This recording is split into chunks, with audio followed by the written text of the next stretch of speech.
थोड़ा ये बात कर लेते हैं कि गठबंधनों में क्या चल रहा है। बिहार चुनाव से पहले जेडीयू को झटका लगा। जेडीयू के विधायक डॉक्टर संजीव कुमार ने आरजेडी का दामन थाम लिया है।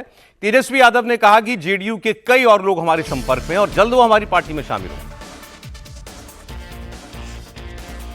संजीव जी पार्टी ज्वाइन किए हैं, उनका हम लोग पार्टी में स्वागत करते हैं। क्या और भी विधायक हैं जो कि लोग बहुत लोग हैं, इच्छुक हैं लोग आने में, है ना। जब जैसे होगा तो आप लोग को खबर कर दिया जाएगा। पहले तो विधायक सीट बंटवारे पर सर कब तक उम्मीद? सीट बंटवारा हो जाएगा, जल्दी हो जाएगा। और बीजेपी की बात करें तो आज भारतीय जनता पार्टी की भी एक बड़ी बैठक होने वाली है। पटना में प्रदेश चुनाव समिति की अहम बैठक होगी, जिसमें बीजेपी के बिहार के चुनाव प्रभारी धर्मेंद्र प्रधान मौजूद होंगे। साथ में राज्य के प्रभारी विनोद तावड़े भी होंगे।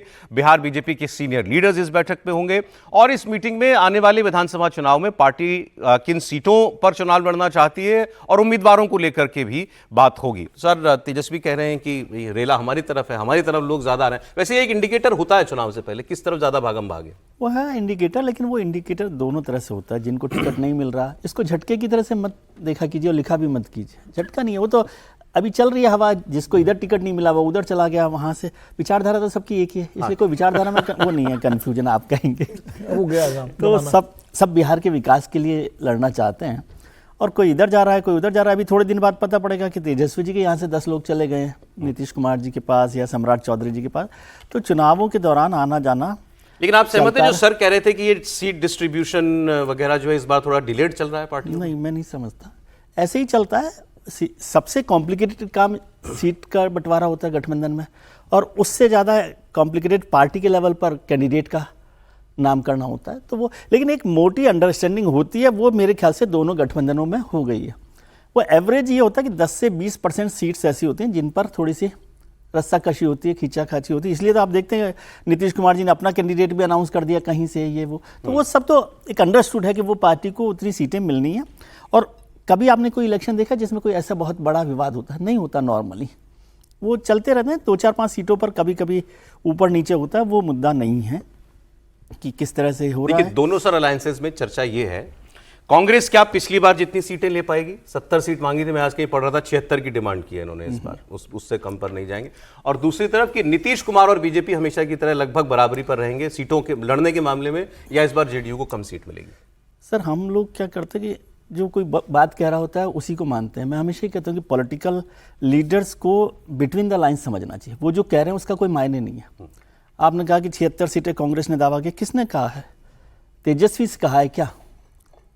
सर, आप जैसे लोग निकालते हैं खबरें, वो ऐसे ही चलता रहता है। वो क्या करते हैं, प्रेशर बनाने के लिए करते रहते हैं। हमको कह देंगे कि भाई हमने 76 सीटों का दावा किया, वहाँ कहेंगे 40-45 जो भी हो वो ठीक है।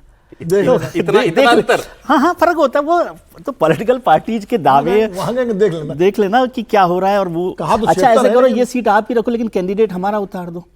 ऐसा भी होता है, जैसे पिछली बार भी बीजेपी ने किया जेडीयू के साथ। तो वो सब मुद्दे हैं। एक तो मुझे लग रहा है कि 6 तारीख को चुनाव आयोग यदि ऐलान करेगा तो मुझे हैरानी ही होगी, क्योंकि अभी 7 और 8 को तो सुप्रीम कोर्ट में सुनवाई हो रही है SIR को लेकर। उस पर जब तक सुनवाई और जब तक वो क्लीन चिट ना दे सुप्रीम कोर्ट, तब तक मुझे नहीं लगता कि ये लिस्ट फाइनल है। SIR पर अभी फाइनल बात आनी बाकी है सुप्रीम कोर्ट। मैं ये नहीं कह रहा कि वो उस पर उसको शक कर रहे होंगे, लेकिन सुप्रीम कोर्ट की फाइनल राय आना जरूरी है। उसके बिना मुझे नहीं लगता कि चुनाव आयोग ये काम करेगा कि चुनावों के घोषणा कर दे तारीख। तब तक वेट करेगा चुनाव, तब तक वेट करेगा।